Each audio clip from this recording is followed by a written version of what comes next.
আজ আপনাদের নিয়ে যাব পাকিস্তানের এমন এক ফ্যাক্টরিতে যেখানে পুরনো নষ্ট হয়ে যাওয়া এক একটা টায়ারকে নতুন আরেকটা জীবন দেয়া হয়। হ্যাঁ, পুরাতন টায়ার ফেলে না দিয়ে সেগুলো দিয়েই বানানো হচ্ছে হাজার কোটি টাকা মূল্যের ব্যবহারযোগ্য তেল। আজকের পর্বে চলুন দেখে নেওয়া যাক একটা টায়ারের তেলে পরিণত হওয়ার ভিন্নধর্মী এক গল্প। প্রক্রিয়াটা শুরু হয় হাজার হাজার বাতিল টায়ার কারখানার সামনে এনে জড়ো করার মাধ্যমে। এই টায়ারগুলো আসে গাড়ি মেরামতের দোকান, পরিবহন কোম্পানি, এমনকি সাধারণ মানুষের বাড়ি থেকেও।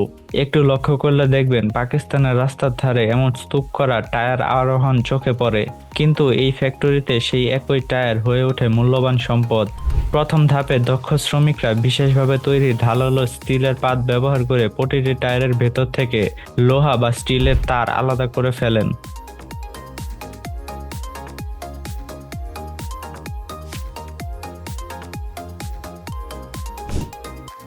এই ধাতব অংশগুলো পাঠিয়ে দেওয়া হয় রিসাইক্লিং প্ল্যান্টে, যেখানে এগুলো গলিয়ে আবারও রড বা স্টিলে বানানো হবে।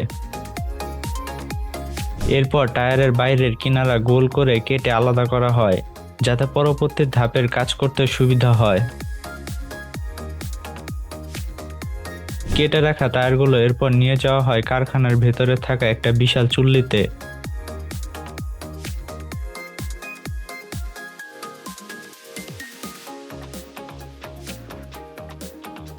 একসাথে হাজারো টায়ার ভরে চুল্লির মুখ শক্ত করে আটকানো হয়। প্রতিটা স্ক্রু এতটাই টাইট দেওয়া হয় যেন ভেতর থেকে একটু বাতাসও বাইরে না যেতে পারে। কারণ হলো অক্সিজেন না থাকলে টায়ার পুড়বে না, বরং তাপে ধীরে ধীরে গলে বাষ্পে পরিণত হবে। এই বিশালাকার চুল্লিতে আগুন জ্বালাতে একসাথে কয়েক মণ শুকনো কাঠ লাগে।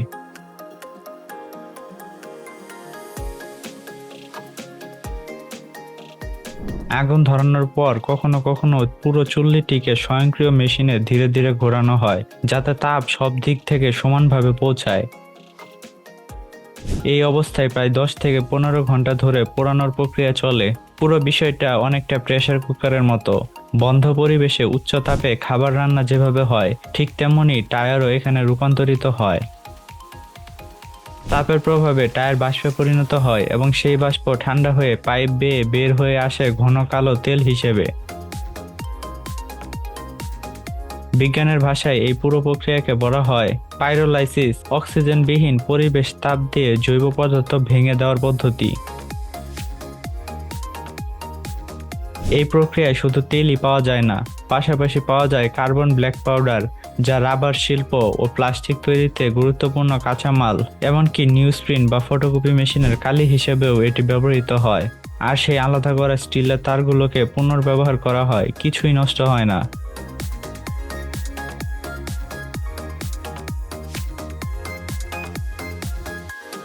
পাইরোলাইসিস তেলের চাহিদা এখন দ্রুত বাড়ছে। ইন্ডাস্ট্রিয়াল জ্বালানি হিসেবে এবং রিফাইনারিতে কাঁচামাল হিসেবে এর ব্যবহার প্রতি বছর উল্লেখযোগ্যভাবে বৃদ্ধি পাচ্ছে। তবে এই প্রক্রিয়া একেবারে ঝুঁকিমুক্ত নয়। নির্গত গ্যাস বা বাষ্পের সালফার যৌগ, বেনজিন সহ নানা ক্ষতিকর রাসায়নিক থাকতে পারে। দীর্ঘদিন এই পরিবেশে কাজ করলে শ্বাসকষ্ট ও ফুসফুসের জটিল রোগ দেখা দিতে পারে। এখানেই আসে আসল প্রশ্ন। পাকিস্তানে এই ফ্যাক্টরিগুলো অনেকগুলোই আধুনিক ফিল্টার বা গ্যাস কন্ট্রোল সিস্টেম ছাড়াই চলছে। বর্তমানে যখন পাকিস্তানের অর্থনৈতিক সংকট ও জ্বালানি সংকটের মধ্যে আছে, তখন এই সস্তা পাইরোলাইসিস তেলের চাহিদাও আরো বেড়ে যাচ্ছে। কিন্তু নিয়মকানুন না মানলে শ্রমিকের জীবন ও পরিবেশ দুটোই ক্ষতিগ্রস্ত হবে।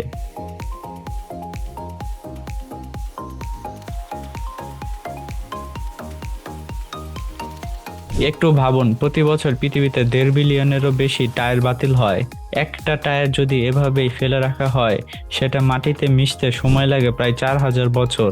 আর খোলা আকাশে পুড়িয়ে দিলে বাতাসে ছড়ায় কার্বন মনোঅক্সাইড সহ বিষাক্ত সব উপাদান। সেই তুলনায় নিয়ন্ত্রিত পাইরোলাইসিস পদ্ধতি অনেক বেশি দায়িত্বশীল সমাধান। যদি সঠিক প্রযুক্তি ও নিরাপত্তা মেনে চলা যায়, এটা নিখুঁত সমাধান না, কিন্তু অবহেলার চেয়ে অনেক ভালো পথ। এই পর্বে এটুকুই। শীঘ্রই ফিরবো নতুন কোনো কারখানা বা প্রযুক্তির গল্প নিয়ে। ভিডিওটি ভালো লাগলে একটা লাইক দিতে পারেন এবং চ্যানেলটিকে সাবস্ক্রাইব করে রাখতে পারেন।